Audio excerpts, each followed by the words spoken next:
porque convenía a aquel por cuya causa son todas las cosas y por quien todas las cosas subsisten, que habiendo de llevar muchos hijos a la gloria, perfeccionase por aflicciones al autor de la salvación de ellos.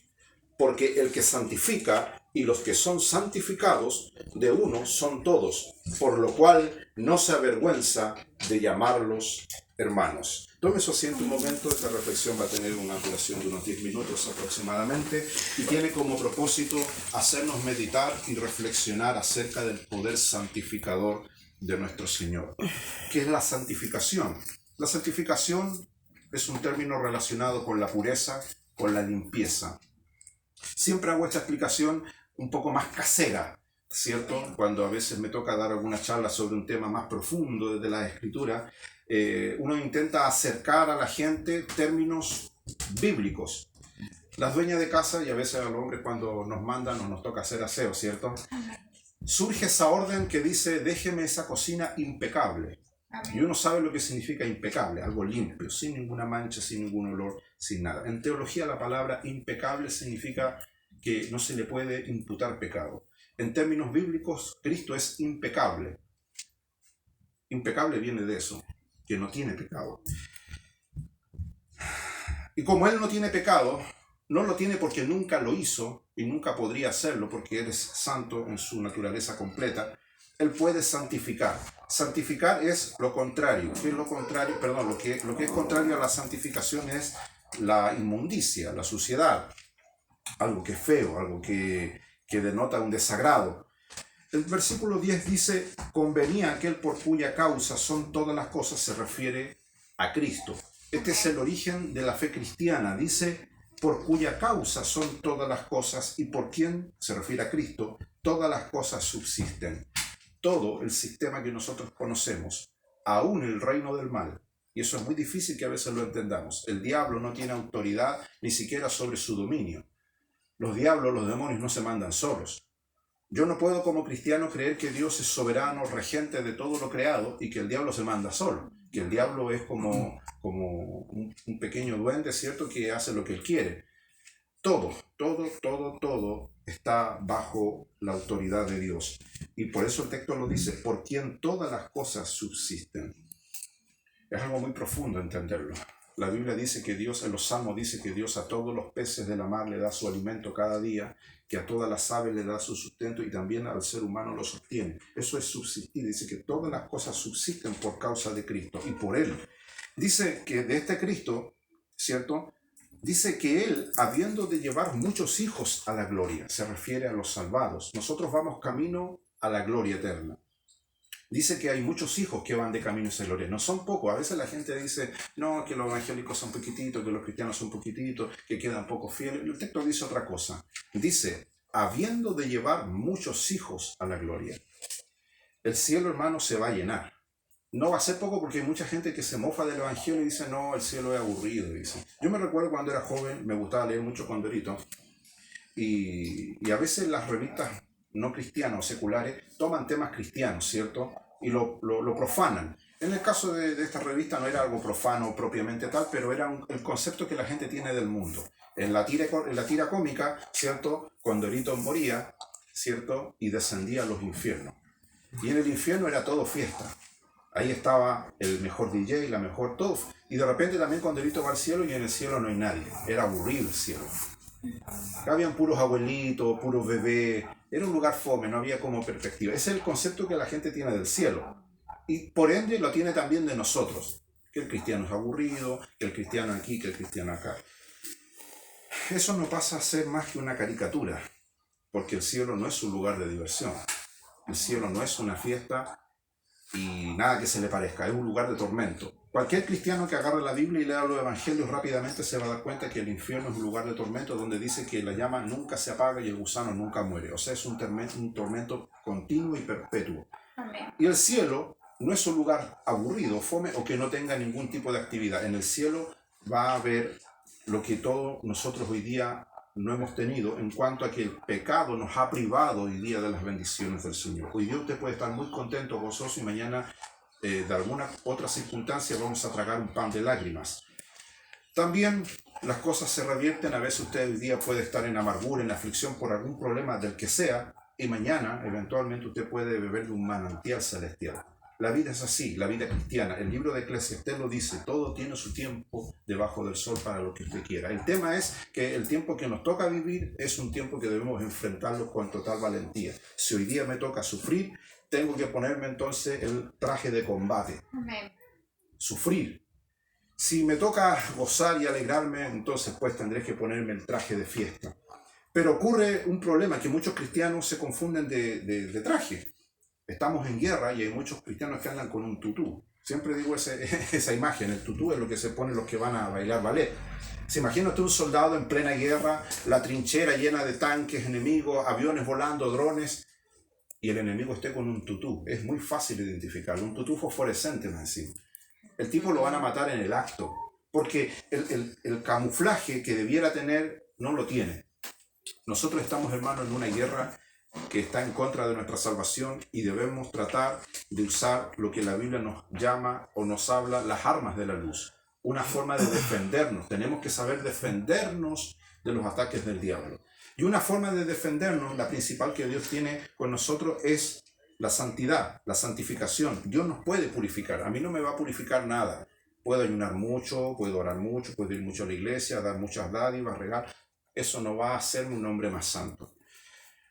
Lo que me va a hacer un hombre santo es entender lo que dice Hebreos 2, verso 10, donde estamos leyendo. Dice que habiendo de llevar muchos hijos a la gloria, perfeccionase por aflicciones al autor de la salvación de ellos. Esa línea es muy profunda. Dice que Dios perfeccionó por aflicciones, o sea, a Cristo, al autor de la salvación de ellos. O sea, quiero que entienda esto. La salvación de Cristo fue un método de aflicción. El texto lo dice, perfeccionase por aflicciones. Las aflicciones nos perfeccionan, nos quitan las impurezas del carácter, del temperamento, de quienes somos. Porque muchas veces la gente dice que yo soy así y no nos damos cuenta que a veces inocentemente estamos confesando algo malo de nosotros. Pensamos que somos unos querubincitos. No, y hay muchas áreas de nuestro carácter que son desagradables para Dios. Entre nosotros nos podemos tolerar. La gente del mundo, mire, usted piensa en esto, ahora ya somos cristianos, no somos ajenos a la gracia de Dios. ¿Cómo la gente, usted enciende la televisión, cómo la gente mira a la gente que admira? Dice, este es una estrella del cine, una estrella, un tipo que brilla, ¿cierto? Que está ya inalcanzable. Este es un rock star, es una estrella del rock. El otro es un porno star, una estrella porno. Todos son estrellas los tipos. Pero Dios a usted y a mí no nos llamó a ser estrellas. Yo suelo a veces que la gente habla de mí y dice, uy, este tipo sabe mucho. Yo entre mí yo digo, Señor, yo no sé nada, no sé por qué estos tipos se ponen a hablar de mí. No sé nada. Creo que es distinto. Hay muchas cosas de las cuales hablo que no las entiendo, pero las creo. Ese es el eje de un hombre de Dios, creer. No tanto analizarla, si por allá o por acá, es creer. Y creer es difícil, porque no se puede creer con la mente, con el intelecto. Se cree con el corazón. Y para que el corazón crea necesita estar limpio. Amén. Si yo vengo, voy a ocupar un ejemplo, si mi hermana Patricia, las veces que he venido siempre no ha atendido bien, hace un pancito, una carne, qué sé yo estoy mirando la cocina y si veo que la cocina se acostó el Cody ahí, y está toda sucia esa parrilla y la hermana echa el carne ahí, y digo, esa pobre desperdicio, esa carnecita, digo yo. Pero ella, la cocina, tiene que haber limpieza para que ese alimento se pueda consumir perfectamente. Esa carne para entrar al horno tiene que estar la parrilla limpia, todo limpio, el higiene, que es lo que simboliza la santificación. La santificación es el higiene del alma. A veces yo explico en términos más caseros porque la gente dice como que no entiendo lo que es santificación. Y la gente lo espiritualiza más allá de lo bíblico. Y dice, no, nadie puede ser santo. Y se enojan encima. Voy a pecar nomás, total. Nadie puede. No, hermano, santificación simplemente significa el higiene del alma. Es eso, es cuando Dios quiere preparar algo en mí, pero a veces mi habitación no está limpia y Dios lo único que necesita es limpiar. Es la batalla que todos los papás tienen con los hijos. ¿Cierto? Que mira esa ropa cochina y el niño no ve que está todo, él piensa que está su pieza en un palacio. Pero ahí no entra ni el gadareno, el olor es pestilente. Pero él no siente su mal olor, nada. El tipo piensa que es una casa agradable. Pero usted aplica ahí limpieza, tú tienes que limpiar ese lugar. Cuando usted dice que tienes que limpiar tu habitación, lo que le está diciendo en términos bíblicos es que se santifique, se purifique. De hecho, el libro del Levítico, que es el manual del sacerdocio, salía un manual de ceremonias de cómo los sacerdotes debían limpiarse el cuerpo antes de entrar al templo. Un ceremonial de agua, limpiarse, y eso representaba pureza. Hoy día, usted y yo no estamos sujetos a las leyes hebraicas, pero sí Jesús le dijo a los discípulos de San Juan: vosotros estáis limpios por la palabra que os he hablado. La palabra es la que nos limpia. La sangre de Cristo nos perdona de todos nuestros pecados, pero la palabra nos limpia. Nos va limpiando cada vez que nos ponemos delante de ella. Pero esa santificación o esa limpieza tiene origen en las aflicciones que Cristo tuvo en la cruz. El texto lo dice, Hebreos 2, verso 10. Dice que Jesús fue perfeccionado por aflicciones. O sea, cada vez que Jesús sufrió todo lo que sufrió, no solamente en la cruz por medio del castigo físico de él, sino el castigo emocional, ¿cierto? Porque los discípulos fueron seleccionados por Cristo 3 años previo a su muerte y le dijeron lo que también nosotros dijimos: Señor, te vamos a seguir, vamos a estar contigo, pero no lo cumplieron, lo dejaron abandonado. Quiero leer Isaías 53 y usted va a entender un poco mejor esta reflexión. Dice Isaías 53, que es un texto que se relaciona mucho con las aflicciones de nuestro Señor.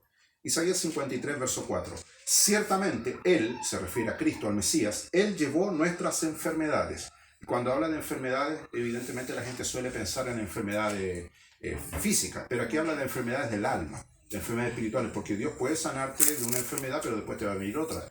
Nosotros nos vamos a enfermar, eso viene inserto en la naturaleza que traemos, ¿cierto?, heredad de nuestros padres. El pecado, ¿cierto?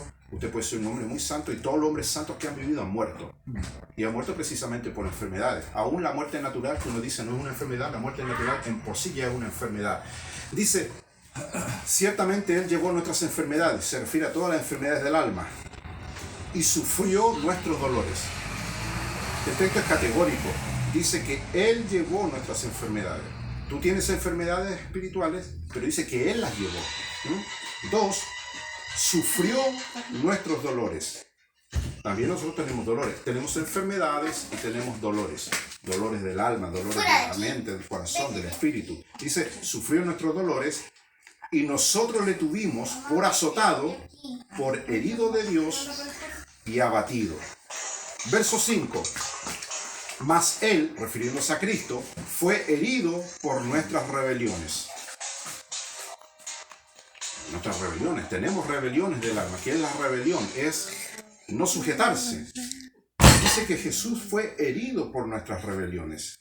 Esto en la película no lo muestra. Usted ve las películas y uno ve la escena ficticia del texto bíblico.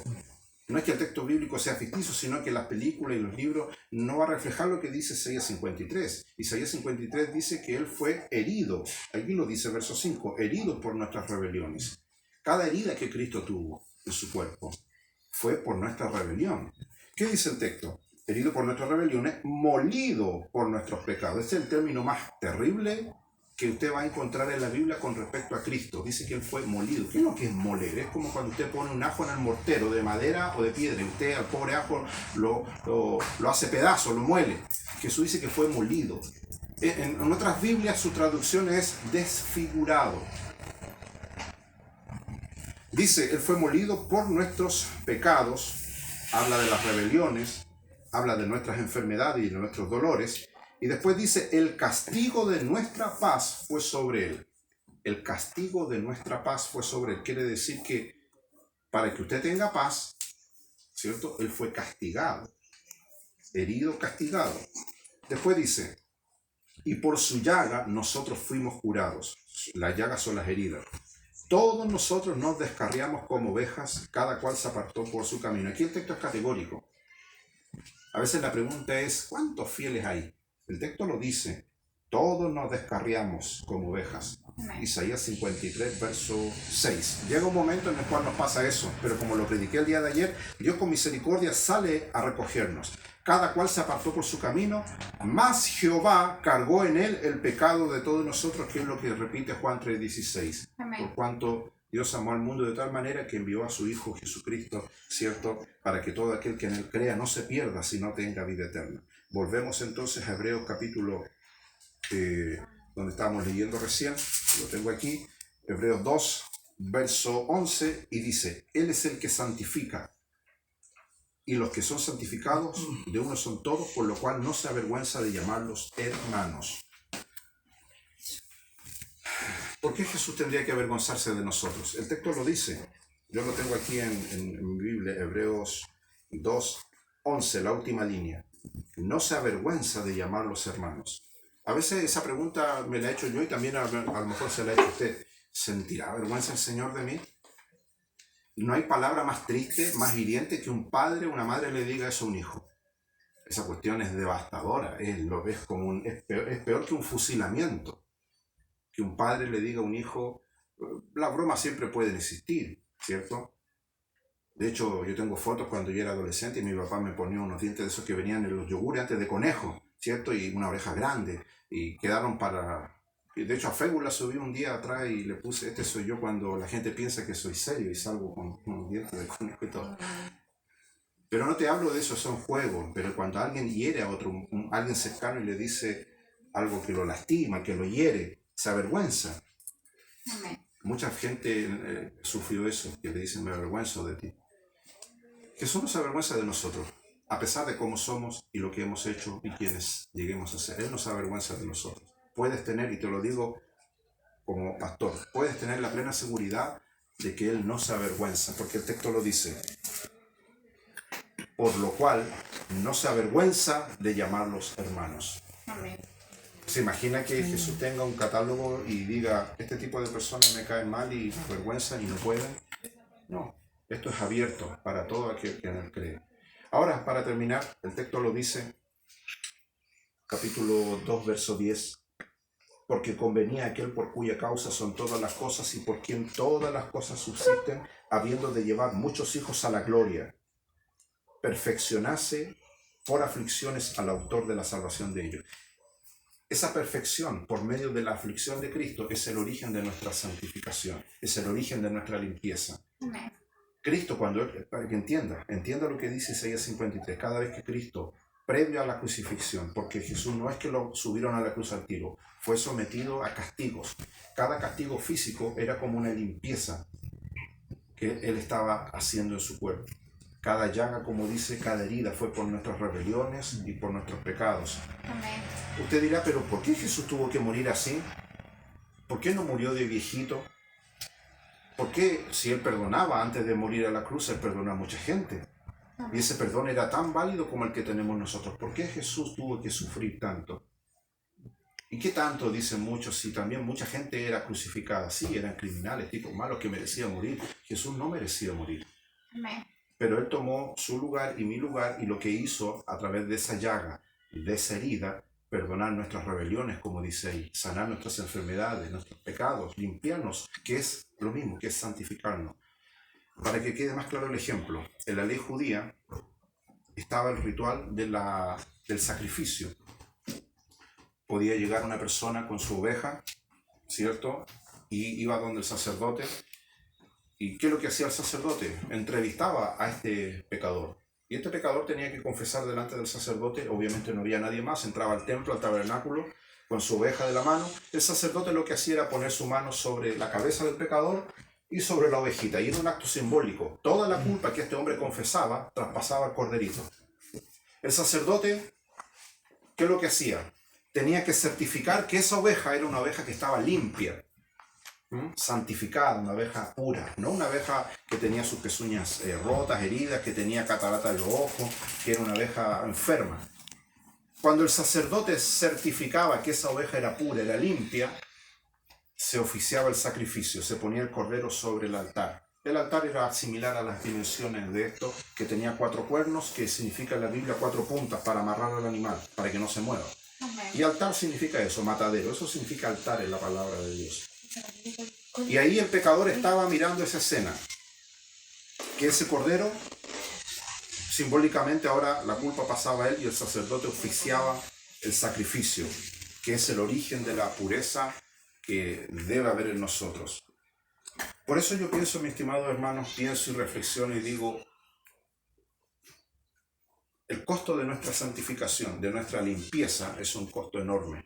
Amén. Es un costo que está en las heridas de nuestro Señor. Algún día, mis estimados hermanos, vamos a tener la misma actitud que tuvo esa mujer pecadora. Que la Biblia dice que Jesús fue invitado a una casa. Todos conocemos la escena hermosa y terrible a la vez. Jesús comiendo en la mesa, agasajado por mucha gente. En ese tiempo no habían sillas, sino que se reclinaban, dice el texto, que quiere decir que estaban sobre una mesa ras de piso. Y dice que mientras todos comían, de repente seguro la puerta quedó entreabierta, no se sabe cómo, entró una mujer. Y todos cuando la vieron por su vestimenta inmediatamente supieron que era una mujer prostituta o ramera. Y la escena es trágica. Dice que esa mujer llora de una manera terriblemente desconsolada. Y dice que con sus lágrimas empezó a mojar los pies de Cristo y con sus cabellos los secaba. Yo no sé cómo usted va a reaccionar el día en que estemos en el trono de Dios y vea a su Salvador. Esa mujer reaccionó así. Yo pienso cómo va a ser mi encuentro con el Señor. Algunos son muy espirituales, dicen yo voy a hablar en lengua en el cielo. Eso no creo que sea así. No creo que en el cielo hablemos lengua y no utilizaremos más esta Biblia ni los panderos, nada. Ahí va a ser un acto tan espontáneo de redención como lo tuvo esa mujer. ¿Has pensado cómo reaccionarías tú cuando te encuentras con Dios, con nuestro Señor? Esa mujer dice que empezó a besar los pies, porque era ya un anticipo de que en esos pies que habían caminado sobre el agua, que habían caminado por tantos caminos llevando la palabra de salvación, ahora esos pies iban a ser horadados por clavos. Y Jesús lo dice, Jesús entiende claramente lo que esa mujer hace, llevada por el Espíritu. Le dice a esta mujer, para mi sepultura, porque dice que derramó un frasco de nardo puro, un perfume que se daba en la India en esos tiempos que equivalía al salario de un año de una persona. Seguramente esa mujer, con el dinero que ganó ejerciendo esa prostitución, lo rindió a los pies de Cristo. Lo pudo haber seguido usando ella para atraer a más hombres, pero dice que lo puso ahí, a los pies del Señor. Termino esta reflexión con eso, mis estimados hermanos. Nuestra santidad, nuestra pureza, nuestra limpieza del alma tiene como origen, como dice Hebreos 2, verso 9 y 10, fue perfeccionada por aflicción de Cristo. Cada aflicción que Él tuvo nos hizo ser más puros. Vamos a orar un momento, quiero que se ponga de pie. Esta palabra quiero que usted la guarde en su corazón. Y cada vez que nos toque orar, por supuesto oramos por el pan, ahora vamos a orar por el hermano que va a viajar, por todas las cosas, pero también usted dentro de su oración añada esto ahora, diga: Señor, te quiero pedir por mi pureza, por mi limpieza. Quiero ser puro. No se meta en su mente, en su corazón, que Dios no lo quiere limpiar. ¿Por qué motivo no lo quiere limpiar? Yo, por ejemplo, mi hijo ya está grande, yo no lo puedo bañar. ¿Se da cuenta? Él tiene que solo higienizarse, pero llega una etapa en que los bebés necesitan. Y la única forma en que usted baña a un adulto es que ese adulto no pueda depender de sí mismo. A veces usted ya puede llevar tiempo en el Evangelio, pero necesita entrar a la limpieza de Dios. Y a veces Él necesita llevarnos a esa pureza. Por eso dice: convenía aquel por cuya causa son todas las cosas y subsisten por medio de Él, aquel que llevaría, dice, muchos hijos a la gloria, perfeccionase por aflicciones, dice, al autor de la salvación de ellos. Léalo, gracias hermana, léalo en su texto, en su palabra. Perfeccionase por medio de las aflicciones al autor de la salvación de ellos. Cada herida de nuestro Maestro entonces fue un acto de pureza y de limpieza en favor de nuestra santificación, en favor de que Él pueda hacer de nosotros limpios. Amén. Dice la Biblia que Él tiene el jabón de los lavadores. Que si nuestros pecados, dice, fuesen del color más terrible, Él tiene el jabón de la pureza para hacerlo sacar. Yo quisiese que orásemos en esta hora. Vamos a orar en favor de nuestra hermana Patricia, su esposo, su familia, que este año sea un año, como siempre lo he dicho en cada lugar que he ido, un año en el cual ellos puedan acceder no solamente a la gracia salvadora de nuestro Señor, sino donde también Dios los quiera llevar. A veces uno dice: me metí en este camino de la fe y no sé para dónde voy. Bienvenido, porque ese es el camino de la fe. Abraham dice que salió sin saber a dónde iba. Si usted me pregunta a mí, pastor, ¿qué va a hacer de mí? No lo sé. Porque ese Abraham dice que salió sin saber a dónde iba. Y si Abraham, el padre de la fe, llamado el amigo de Dios, no tuvo una hoja de ruta clara y definida, simplemente avanzó y a medida que avanzaba Dios lo iba guiando, habrá de ser así mismo para nosotros. Muchas frustraciones quedarían de lado cuando descansamos en eso, cuando descansamos en que nuestro deber es presentarnos delante de Dios y que Él nos limpie. En lo personal hay muchas áreas de mi vida que yo necesito que Dios me limpie. Usted dirá, pero pastor, sí, no tengo problema en decirlo. Pero pastor, usted es obispo, usted sabe, aún así yo puedo tener la humildad en mi corazón de decir, Señor, hay cosas que yo necesito que usted me limpie, me santifique, me purifique, me meta ahí a la lavadora celestial y si pasa como las mujeres, ¿cierto? Que meten los calcetines y salen igual de sucios y dicen, no, esto hay que aplicar baño a vapor y mete los calcetines a hervir y después le echa jabón, no voy a mencionar el nombre porque después en los videos me censuran, y le pone el jabón más potente. Pero no los quieren botar esos calcetines. Uno dirá, pero los bota, cómpralo. No, es que esta mancha va a salir, no me la va a ganar y va a salir. Y yo he visto casos increíbles. La mamá de Margarita era así, ¿cierto? Unos calcetines que parecían que no sé de dónde habían caído y los lavaba una y otra vez, remoja. Al otro día yo la vi un balde ahí, ¿qué es lo que hace eso ahí? Eran calcetines. Y yo dije, ¿qué? Pero y ella dijo, no, y le sacó las manchas y esos calcetines quedaron como nuevos, era como que recién salió de fábrica. Le sacó la mancha. Es lo mismo. Dios a veces nos puede pasar por uno y otro proceso, pero hasta que la mancha salga. Y después usted no se va a acordar. Ese es el poder de la santificación de nuestro Señor. Él no te va a andar diciendo, mira lo que hice, fuiste un calcetín cochino hace un mes. No, esa mancha ya no está, fue limpiada. Es más, ya está limpiada por medio, dice, de que Él fue perfeccionado por medio de las aflicciones. Cada vez que nosotros nos hemos ensuciado el alma por alguna u otra cosa, el diablo nos acusa porque dice que Él es el acusador. Y va al cielo y dice, mira, este loco se ensució. Pero ahí está Cristo a la diestra del Padre. Amén. Pero yo no. Por eso la Biblia dice que Cristo resucitó, porque la muerte no se pudo apoderar de Él. Y después Juan, el anciano, le ve en el Apocalipsis que el mensaje del Apocalipsis es ese, que Él tiene las llaves del infierno y de la muerte. A raíz de lo que conversaba con mi hermano tiempo atrás, veía discusiones de hermanos que estudiaban también el libro del Apocalipsis y algunos interpretaban de cuántos de los cachos tenía la bestia y cuántas colas y todos se cabeceaban con eso hasta que un viejito apareció y le dio la interpretación más sencilla del Apocalipsis. Cristo es el vencedor. Esa es la interpretación de ese libro. Él vence, Él no va a ser vencido por el mal. Amén. Y si Él es vencedor, también nos ha hecho a nosotros vencedores y también nos limpia. Dice que nos limpia de todo pecado, nos purifica.